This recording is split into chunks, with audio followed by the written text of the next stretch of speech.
प्रभु यीशु मसीह के मधुर और मीठे नाम में आज दिनांक 25 जनवरी दिन गुरुवार को आप सब श्रोताओं का हम स्वागत करते हैं।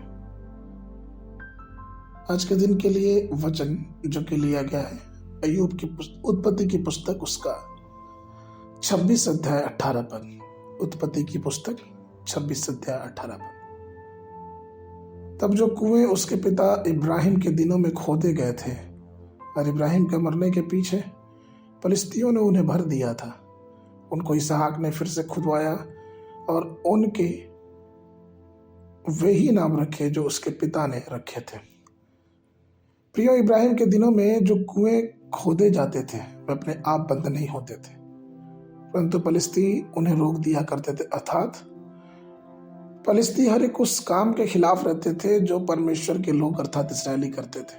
फलिस्ती शब्द का अर्थ होता है चारों ओर घूमने वाला, और आपको मालूम ये शैतान का भी एक लक्षण है। अय्यूब की पुस्तक 1 अध्याय 7 पद।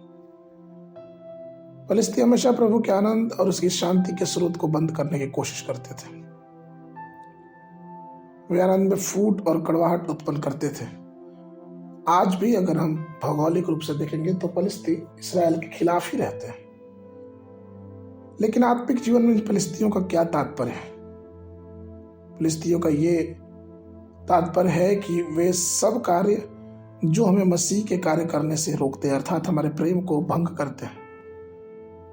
उन दिनों में गुलियात नामक एक फलिस्ती यहोवा के विरुद्ध खड़ा हो गया। वो ललकारने लगा और वचन कहता है कि इसराइली के साथ पूरा राजा और सैनिक सब घबरा गए, लेकिन दाऊद निडर होकर उसका सामना किया और उसे मार गिराया।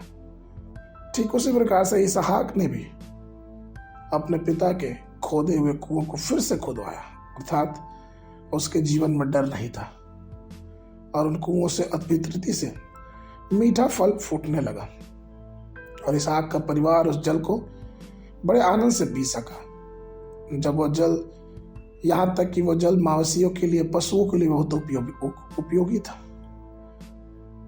पवित्र शास्त्र कहता है यशायाह की पुस्तक उसके 35 पहले और दूसरे पद में कि जंगल और निर्जल देश प्रफुल्लित होंगे, मरुभूमि मगन होकर केसर की नाई फूलेगी और अत्यंत फूलवंत प्रफुल्लित होगी और आनंद के साथ जय जयकार करेगी।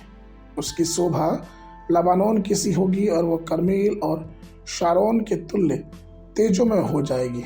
वे यहोवा की शोभा और हमारे परमेश्वर का तेज देखेंगे। आज भी हमें अपना परीक्षण करना है कि हमारे कुओं अर्थात हमारे जीवन की स्थिति क्या है। क्या वो बंद पड़े हैं? क्या हमारे जीवन से मीठा पानी का झरना बहता है? क्या हमारे जीवन में पवित्रता और परमेश्वर का अभिषेक मौजूद है? क्योंकि यशायाह उसके 12 के 3 वचन कहता है कि तुम आनंद पूर्वक उद्धार के स्रोत से जल भरोगे। क्या ऐसा है या नहीं? अगर ऐसा नहीं है तो हमें परमेश्वर के पास फिर से लौटना है, पापों को स्वीकार करके प्रभु से दुआ करना है, पवित्र जीवन बिताना है। कम उस पवित्रता में परिपूर्ण होके और भी शक्तिशाली बन जाए और अपने जीवनों में आशीष पाते जाए। आज के मनन के लिए श्रेष्ठ गीत की पुस्तक उसका 4 अध्याय 12 पद।